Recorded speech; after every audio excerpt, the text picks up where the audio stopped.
Bonjour, mon nom est Marilyn Pellerin, bienvenue au programme Artistes. Aujourd'hui, nous apprenons à maquiller les femmes asiatiques. Au niveau de la joue, alors je vais creuser sous la pommette. Et là, qu'est-ce que je veux faire pour aller remodeler la pommette? On va sourire un petit peu. Alors, je souris, je fais rebondir la pommette et je vais aller créer une petite rondeur juste sous la pommette. Alors, vous voyez, j'ai vraiment fait une ligne en angle et par la suite, je suis allée créer une petite rondeur sous la pommette.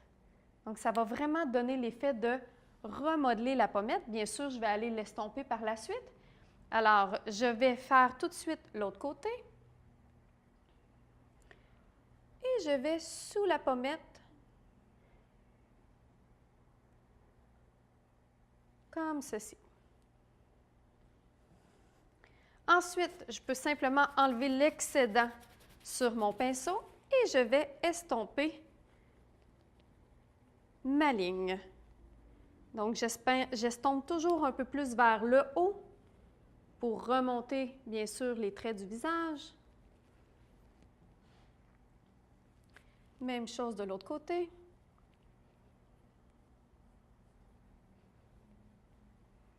Comme ceci.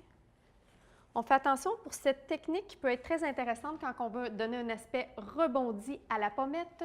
Si vous avez un modèle qui présente des traits, alors on appelle ça des sillons nasogéniens. Alors, si les sillons ici sont très prononcés, si on fait cette technique-là, vous allez encore plus rehausser les sillons qu'on ne veut certainement pas faire ressortir. Alors, cette technique-là est vraiment avec ma couleur moyenne et je vais travailler les yeux ouverts pour bien savoir où je fais mon maquillage. Alors, les yeux bien ouverts, je débute par le coin externe et je vais tracer comme si je voulais faire mon repli, bien sûr, jusqu'au coin interne. Donc, ça va me permettre de savoir à quel endroit mon maquillage devrait arrêter, du moins les couleurs plus foncées. Voilà. Je peux par la suite ajouter une deuxième couleur, donc la même couleur en fait juste à côté, qui est plus foncée. Et je vais pouvoir continuer à foncer dans le repli. Alors, on peut regarder vers le bas.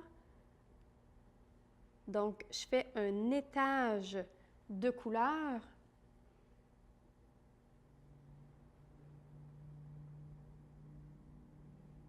On ouvre les yeux. Alors, on voit déjà que ça donne un aspect d'agrandir l'œil juste d'avoir appliqué une ombre plus haut. Alors, je pourrais même la monter et plutôt que d'aller étirer, comme je vous disais, vers l'extérieur le maquillage, je vais l'étirer vers le haut.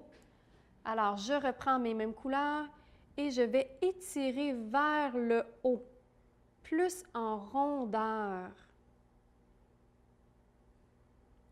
Et aujourd'hui, ce que je vais faire, c'est que je vais commencer par faire le maquillage complet d'un œil pour que vous voyez la grande différence entre l'autre œil. Dans la vie de tous les jours, si vous faites un maquillage, vous pouvez bien sûr faire la première technique d'un côté, la deuxième et ainsi de suite. Mais je veux vraiment vous montrer l'aspect, la transformation finalement de l'œil.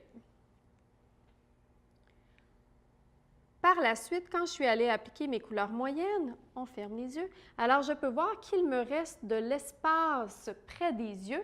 C'est là que je vais pouvoir compléter avec ma même couleur plus foncée.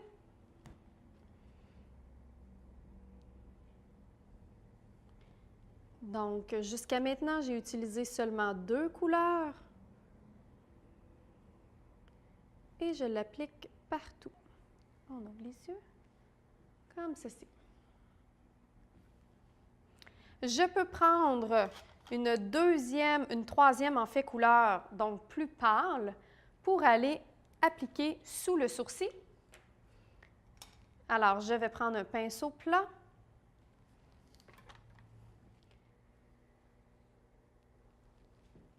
On ouvre les yeux. Et voilà. Alors, on voit une belle différence entre les deux yeux. On voit qu'on est allé rehausser, on est allé tout simplement mettre en valeur la belle forme des yeux. Et on va par la suite compléter pour le deuxième.